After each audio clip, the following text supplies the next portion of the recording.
আসসালামু আলাইকুম। সবাই কেমন আছেন? আমি আলহামদুলিল্লাহ ভালোই আছি।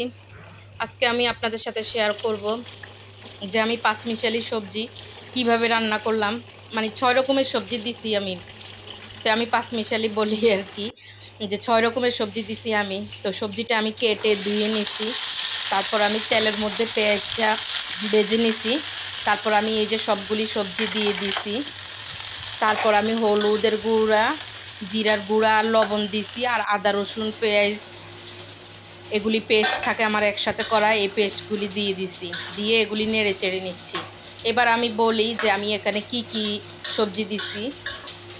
আমি আলু দিছি, কাঁকরোল দিছি, চিচিঙ্গা দিছি, তারপরে বেগুন দিছি, বরবটি দিছি, তারপর টমেটো দিছি। এগুলি দিয়ে আমি একটা সবজি রান্না করতেছি। তো এই যে সবজিটা সিদ্ধ হয়ে আসতেছে, এই সবজিটা আমার ছেলে খেয়েও, আমার ছেলের জ্বর, খেতে পারে না ঠিকভাবে। আমার ছেলেও খাইছে, খাইয়ে বলে যে কি মা সবজিটা তো অনেক মজা হয়েছে। কী জন্যে মজা হয়েছে? এটার মধ্যে আমি পাঁচফোড়নের গুঁড়া দিছি। পাঁচফোড়ন আমি একটুখানি টেলে নিছি, পাঁচফোড়ন, জিরা, তারপর ওই যে আরেকটা আছে না মিষ্টি জিরা বলে, ওই জিরাও দিছি একটুখানি। দিয়া এগুলিরে আমি টালছি। এই যে আমি টেলে নিচ্ছি, টেলে আমার একটা ছোট পাটা আছে, আমার 2টা পাটা আছে। তো এই ছোটো একটা পাটা আছে, এটার মধ্যে আমি একটু গুঁড়া এগুলি করি আর কি। তো এই যে আমি গুঁড়াটা আর কি এই যে করে নিচ্ছি ছোট পাটার মধ্যে। এই যে গুঁড়াটা করে আমি সবজির মধ্যে ঢেলে দিব। এই যে এটাকে আমি সবজির মধ্যে ঢেলে দিব। এই যে সবজিটা প্রায় অনেকখানি সিদ্ধ হয়ে গেছে।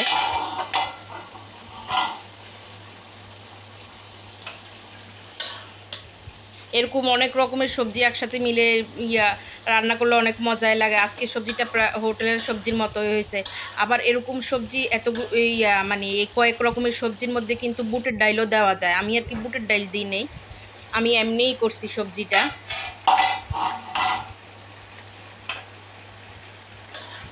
এই যে আমি আবারও নেড়ে চেড়ে নিচ্ছি সবজিটা। এখন বেশিরভাগ ভাবছি যে কয়েক রকমের রান্নার আর ভিডিও তেমন দিব না, একরকম রান্নার ভিডিও দিব। এই যে গুঁড়াগুলি, এখানে জিরার গুঁড়া, পাঁচফোড়নের গুঁড়া, তারপরে একটু মিষ্টি জিরার গুঁড়া, এগুলি আমি একসাথে পাটায় গুঁড়া করে নিছি।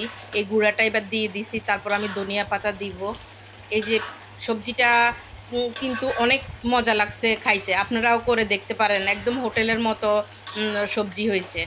হোটেলে তো আবার এত কিছু দেয় না, হোটেলের রান্না বুঝে না, যতই স্বাদ হোক তারা ওই যে টেস্টিং সল্ট দেয়, আমরা তো আর টেস্টিং সল্ট দিই না। এই যে এবার আমি ধনিয়া পাতা দিয়ে দিছি। তো এইভাবে করে আর কি আমি সবজিটা, এটা রুটি, পরোটা, ভাত যেটার সাথে খান এটা ভালো লাগবে এই সবজিটা খেতে।